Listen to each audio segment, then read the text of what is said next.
જય દ્વારકાધીશને જય માતાજી મિત્રો આજે આપણે વાત કરવાની છે ઘઉં વિશેની કે ઘઉંની અંદર એક અત્યારે ખૂબ જ મોટો પ્રશ્ન છે. અને આમ તો હવે હું તમને છે ને આમાં આગળ ફોટા નાખો એટલે તમને ખબર પડી જાય. જો ઘઉંની અંદર ડુંડી વાંકો થવાનો ખૂબ જ મોટો પ્રશ્ન. ડુંડી આ રીતે વાંકી થઈ જાય છે. પાંદડું છે ને, જે પાંદડું આપણે એ ટૂંકમાં આમ ગોળ ગોળ ગોળ ગોળ સકેડી ટૂંકમાં વળી જાય, આમ ખુસરું વળી જાય. હવે આના કારણો શું છે?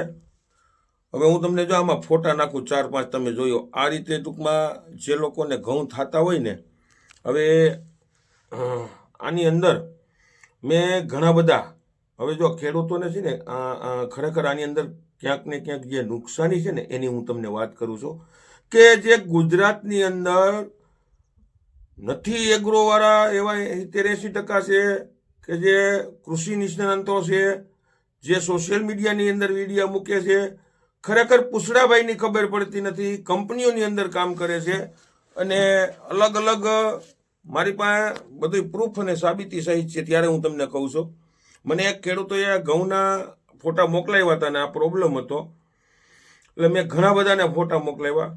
ખબર નહોતી પડી કોઈને કે આની અંદર શું છે એ પ્રોબ્લેમ.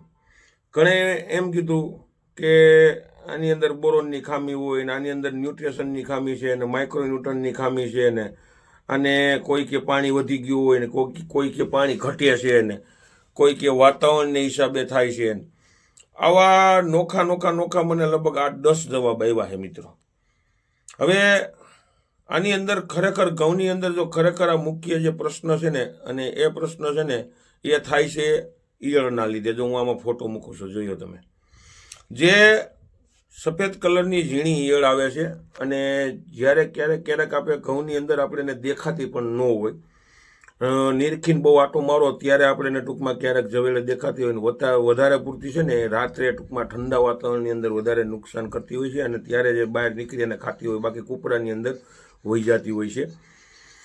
હવે આપણે એક એ વિચાર થાય છે, ખરેખર જો આ વસ્તુની અંદર જેને ખબર નથી પડતી અને આપણે માહિતી આપે છે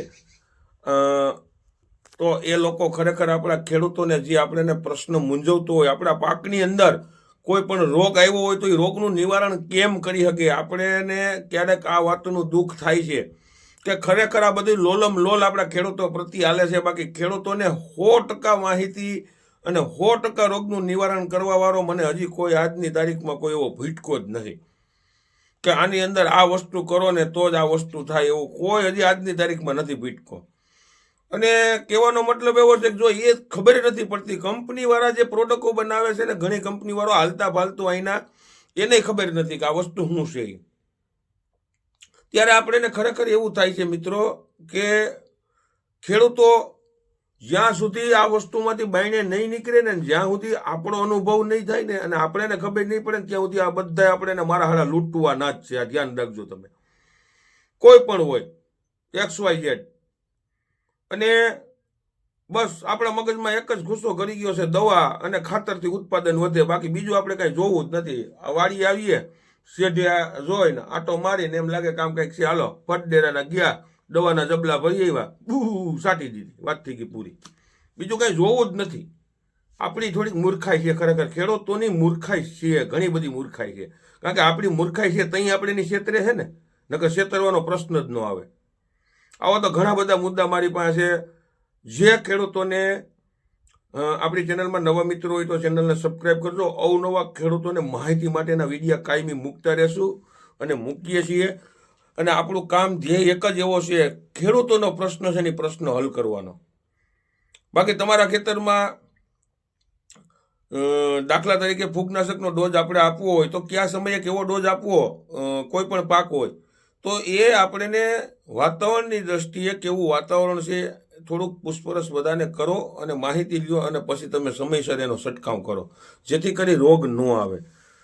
હવે આ જે ઘઉંની અંદર મુખ્ય પ્રશ્ન છે ને, જે આ ડુંડી અને પાંદડાની અંદર, એની અંદર જે સફેદ કલરની ઝીણ, એના માટે બેસ્ટમાં બેસ્ટ વસ્તુ છે ક્લોરોસાયફર. આના સિવાય બીજું કાંઈ આપણે ઉપયોગ કરવાની જરૂર નથી. ઘાટો એવો ટૂંકમાં સ્પ્રે, ઘાટો એવો એટલે કે ઘઉં મોટા થઈ ગયા હોય તો વીઘે 3 થી 4 પોંપ કરી નાખવા અને 30-35 ml જેટલું ટૂંકમાં ક્લોરોસાયફર લઈ અને કોઈ પણ તમે 05234 કે એવું ટૂંકમાં સારી કંપનીનો ઉપયોગ કરતા હો તો એના ભેગો છંટકાવ કરી દેવો એટલે આ પ્રશ્ન તમારો સોલ્વ થઈ જશે. બાકી આની અંદર કાંઈ મૂંઝવતો પ્રશ્ન બીજો કોઈ છે નહીં ઘઉંની અંદર. બાકી કોઈ ન્યુટ્રિશનની ખામી નથી. કોઈ તમને કહે તો આડાઅવળા મગજમાં કાંઈ લેતા નહીં. દવાયું સાટીને થાકી જાઓ અને જે વસ્તુની જે દવાની જરૂર છે ને એ દવા તમારા ખેતરમાં નહીં પડે ને ત્યાં સુધી આ પ્રશ્ન હલ જ નહીં થાય. બોરોન 700 ને કેલ્શિયમ 700 ને ન્યુટ્રિશન 700 ને ફલાણું ઢીકડું કરશો તો આપણી વાહ કાંઈ વધશે નહીં. આ મગજમાં યાદ રાખજો. હરેક ખેડૂતોને કાયમી માટે સમજાવું છું કે ભાઈ તમારા પાકની અંદર આ રોગ છે, તમે એગ્રોવાળા પાસે જઈને આ વસ્તુનો ઉપયોગ કરો કે આ વસ્તુ લઈ આવો.